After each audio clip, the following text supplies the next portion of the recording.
Hello everybody and welcome. Today we're going to be installing Driveshaft carrier bushings on the Evo 10. Very similar to the previous Evos as well as DSMs, etc. I believe the part numbers are actually all the same. So, first thing you want to do is you want to get the car safely up in the air, be it jack stands or a hoist or any other means, but make sure you're safe. Safety first. So we got the car already up in the air. I'm just going to do a quick demonstration on the stock bushings. So this car has roughly 100 and change thousand kilometers, I believe, right around there. Clean car, so we just did a Torque Solutions front roll stop as well. But anyways, I actually just did the entire engine on this car, so some stuff isn't hooked up, like the exhaust. It's gonna buy us a little more room when we get to work in here and here. But anyways, even with the low mileage that the car has, about 60,000 miles, about 100,000 kilometers or so, you can see how much play these bushings have. I'm not pressing hard on these, right? These are just sloppy, just rubber from the factory. So if you're going to be launching the car, you're going to be putting a lot of stress on all this stuff, because all this stuff is going to be moving unnaturally. It's going to put a lot of different angles on your drive shaft and a lot of stress on all the parts. So that's how we're going to replace them. The owner of this vehicle wants to drag race the car.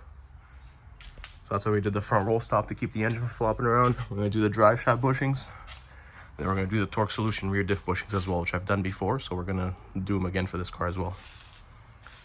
So now that you got to see the swap, now we're going to see how you have to change them out. First thing we're going to do, we're going to zap these heat shield nuts off. There's 2 here and 2 for the back. These are 12mm nuts.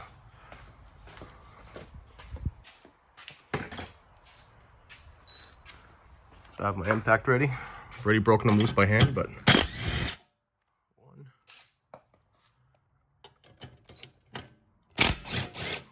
2. I'm gonna take this off, set it down.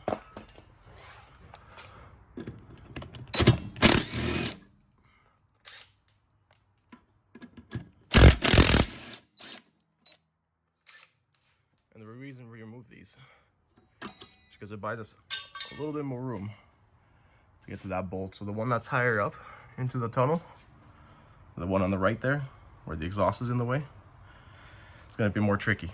You can remove the exhaust. Usually you don't have to, but the fact that I have it disconnected here is going to help me a little bit, because I can push it out of the way and buy myself a little more room.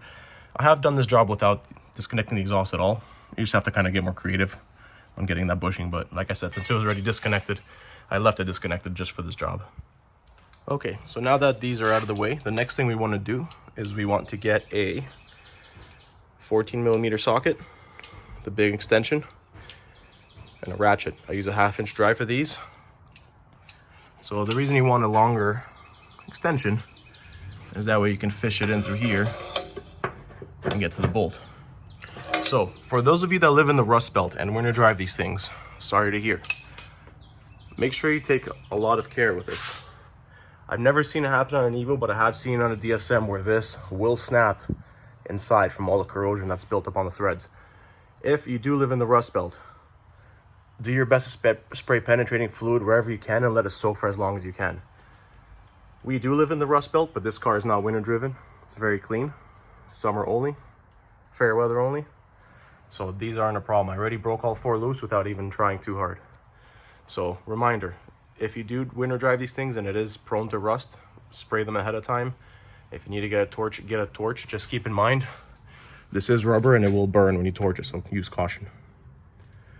So what we're going to do is we're going to work on one bushing at a time. So you don't want to loosen this entire bracket and that one, because then your whole drive shaft will basically only hang in by the diff and the yoke in the transfer case. So we're going to do one at a time. So the next thing I'm going to do is I'm going to remove this 14mm bolt and that 14mm bolt, which will drop the entire carrier bearing down about 6 to 8 inches away from where it is. And then we could extract this bushing. Basically just use a flathead screwdriver and pry it out. Nothing too advanced. Gonna do the same to that one.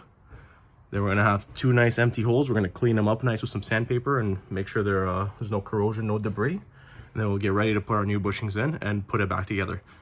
Once we do this bracket right here, it's the exact same step to do this one right here. So I'll show you the first one. Let's get started. Okay, so here you can see I have removed the 2 14mm bolts, one here one on the other side, and you can get a good reference on how it drops the carrier bearing down.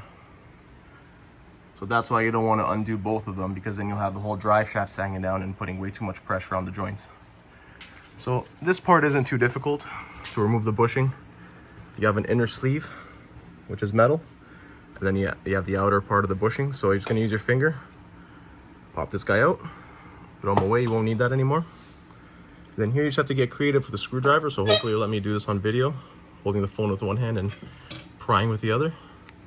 But essentially, you're going to use a screwdriver, and you are just going to basically push this out of the way. You're going to fight it and pull it, and it might break into pieces. Usually they do. There's multiple layers to this, so it'll just end up breaking out on you, which is fine because we won't be reusing any of this. So, it's a lot easier to do with two hands, but I'm trying to hold the phone with one. Should have brought a tripod, that would have been smart. But see, there's the bottom half of it gone. So now we have to do the same and just pry the top out. Metal sleeve again. And just rip the bushing out. Sometimes you can do it just with your bare fingers, depending how crusty it is.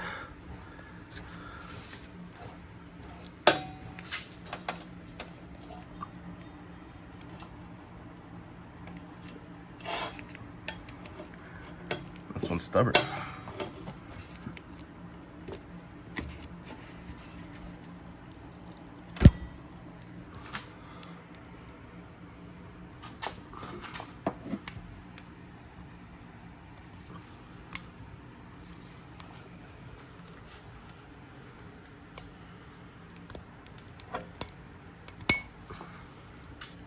There we go. So you essentially just rip the bushing off it. You see there's still some residual stuff here. Have to get all that stuff off so it's nice and smooth. That's where the sandpaper and the cleaning comes in. Get all this stuff off, the rust proofing, the undercoating, everything that's in there. So we have a nice round circle for the new bushings to go in. So I got one out of the way. I'm gonna set the phone down and do the other one because it's a lot easier with two hands instead of just one. But I'm gonna essentially be doing the exact same thing to this. And once that's done, like I said, we can put the new bushings in, hang this one up, we'll be done with this, then we move on to the rear one. So I'm gonna cut the video here, wrestle this out, I'll show you how to put the new ones in. All right, so every manufacturer that offers these drive shaft bushings, drive shaft carrier bushings, will offer slightly different variations of them.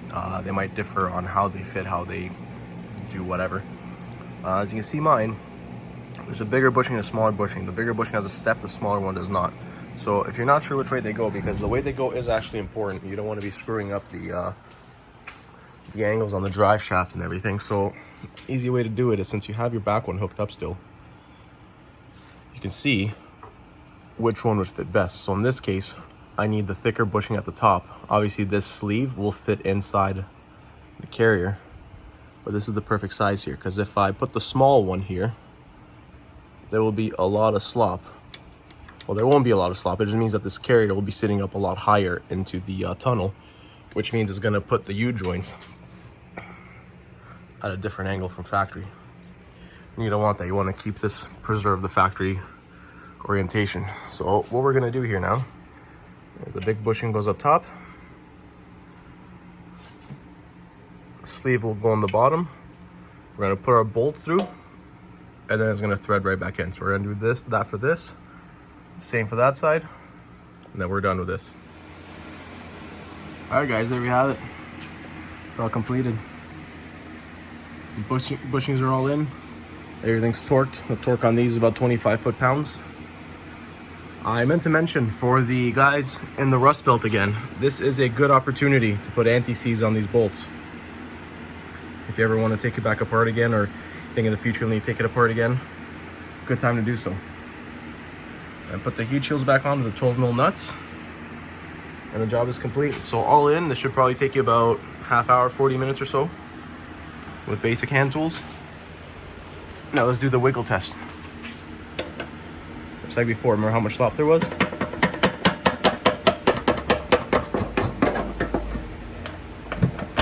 Nothing now. These are nice and solid, ready to be enjoyed. Thanks for watching.